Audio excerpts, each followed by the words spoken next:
আজকে আপনারা অবগত আছেন আমরা একটা বিশেষ উদ্দেশ্য নিয়ে এখানে একত্রিত হয়েছি। বিষয়টির শিরোনাম আপনারা দেখছেন, ডাইরেক্টরি প্রকাশ ও আলোচনা সভা, এবং তার সাথে সাথে দেখবেন নিচে একটি ট্যাগলাইন আছে, মূল ভাবনা পশ্চিমবঙ্গের বাঙালি মুসলমান চিন্তা চেতনার উত্তরণ। বিষয়টি নিয়ে একটু পরে আসছি। আজকে আমরা মূলত যে জন্য এসেছি এবং আমাদের কি কর্মকাণ্ড, বঙ্গীয় সাহিত্যিক অনুসন্ধানটাই বা কি, সাহিত্যিকের আবার অনুসন্ধান কি, এ তো একটা নতুন শব্দ। সাহিত্যিকের আবার অনুসন্ধান হয়? সাহিত্যিক তো সাহিত্যিকই।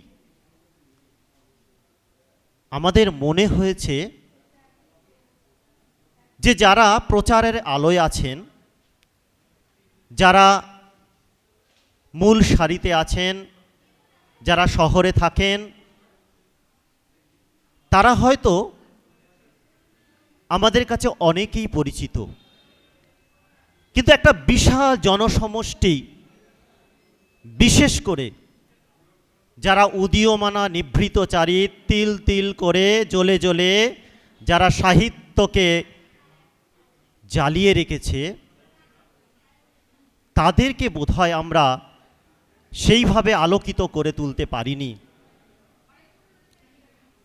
আসলে এই জায়গাটা আমাদের বারবার মনে ধাক্কা লেগেছে যে এই সাহিত্য সমাজের প্রান্তিক, একেবারে তৃণমূল স্তরে পিছিয়ে পড়া গোষ্ঠীর, বিশেষ করে আমি বলবো সংখ্যালঘু, মুসলিম, আদিবাসী, দলিত, এই সমস্ত মানুষদের, তাদের উপস্থিতি কোথায় আমরা খুঁজছিলাম, দেখছিলাম, ভাবছিলাম, কখনো কখনো মনের কষ্ট উপলব্ধি করছিলাম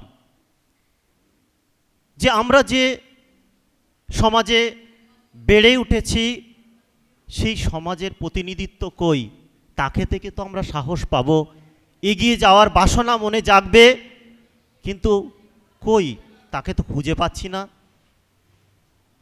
তখনই মনে হলো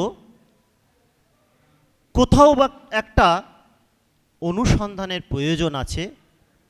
আমরা সাহিত্যের ইয়ারবুক দেখছি, বিভিন্ন পত্রপত্রিকা পড়ছি, কিন্তু কোথাও যেন মনের কোণে সেই না পাওয়ার বেদনাটা বারবার কুরে কুরে খাচ্ছিল। তখন আমরা শুরু করলাম অনুসন্ধান।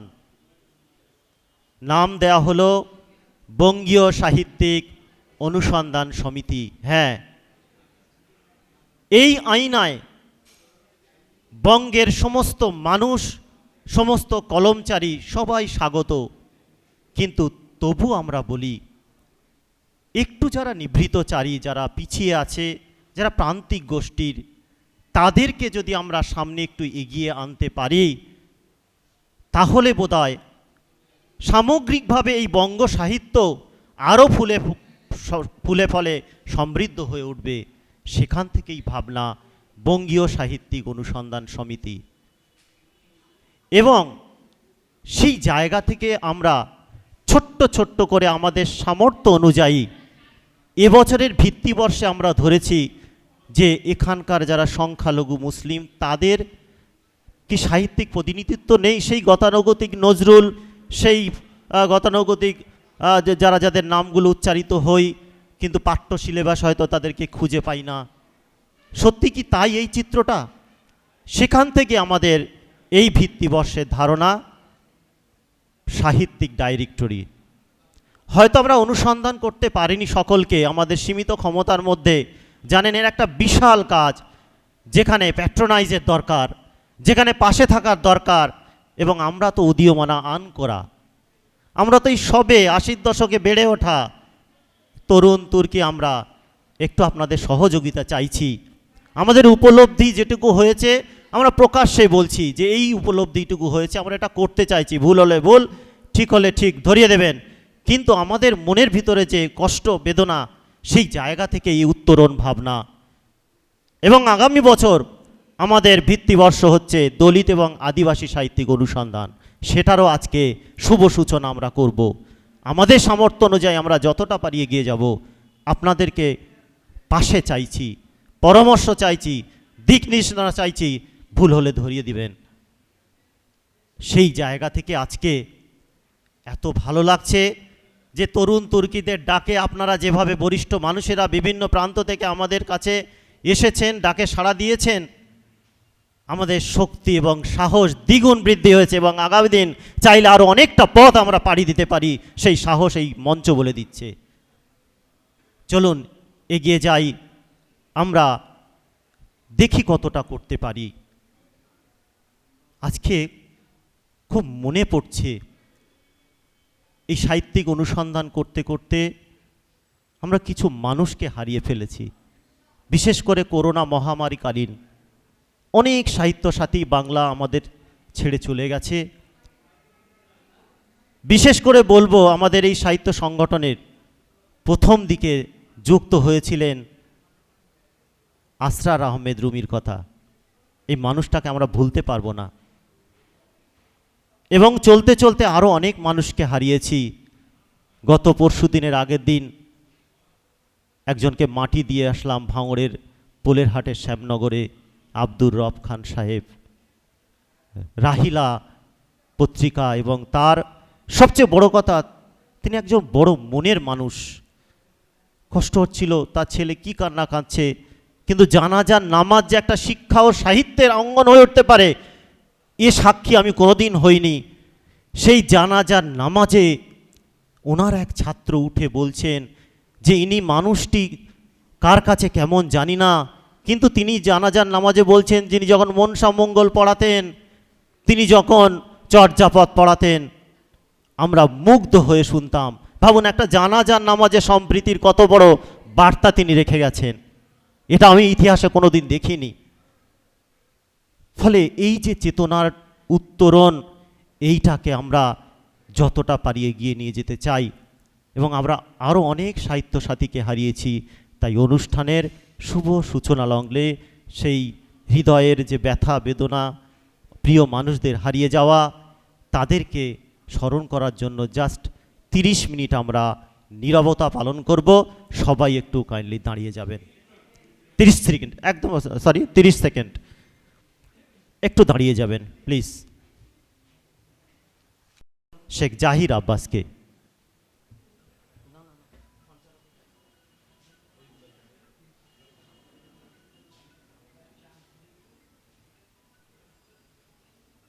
একটু করতালি দিয়ে একটু ঘুরে দাঁড়া, একটু ঘুরে দাঁড়া।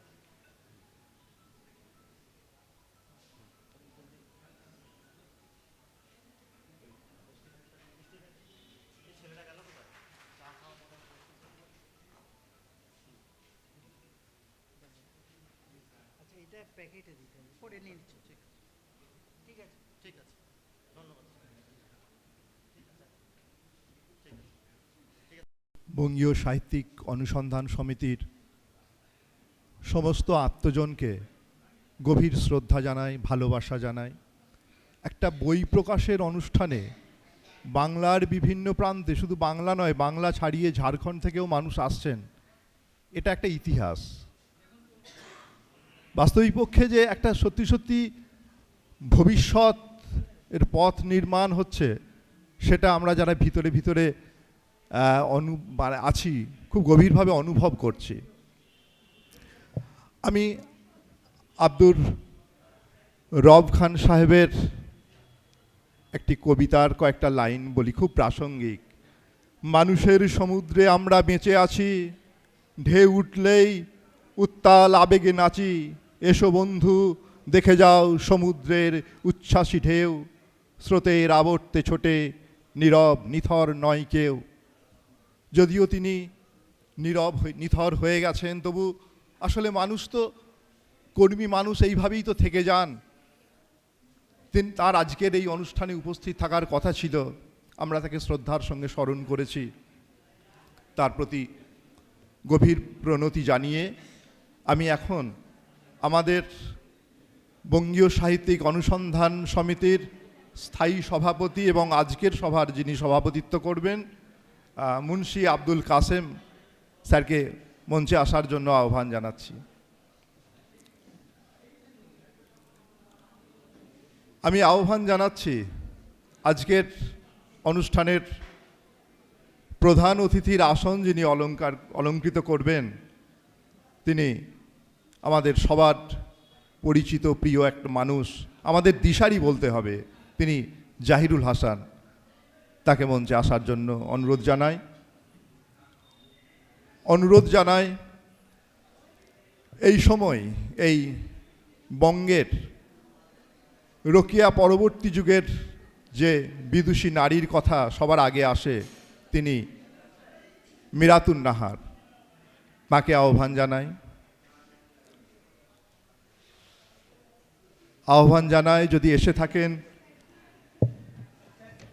বিশিষ্ট তথ্য চিত্র নির্মাতা, প্রাবন্ধিক, চিন্তক সৌমিত্র দস্তিদার, বজলে রহমান, একরামুল হক শেখ, পুলক চন্দ, সুরঞ্জন মিদ্দে, অধ্যাপক সুরঞ্জন মিদ্দে, তৈমুর খান, আপনারা মঞ্চে চলে আসুন।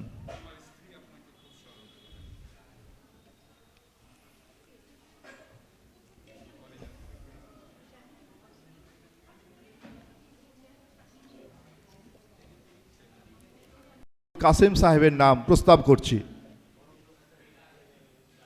আমি আপনাদের সবার পক্ষ থেকেই এই প্রস্তাব সমর্থন করছি।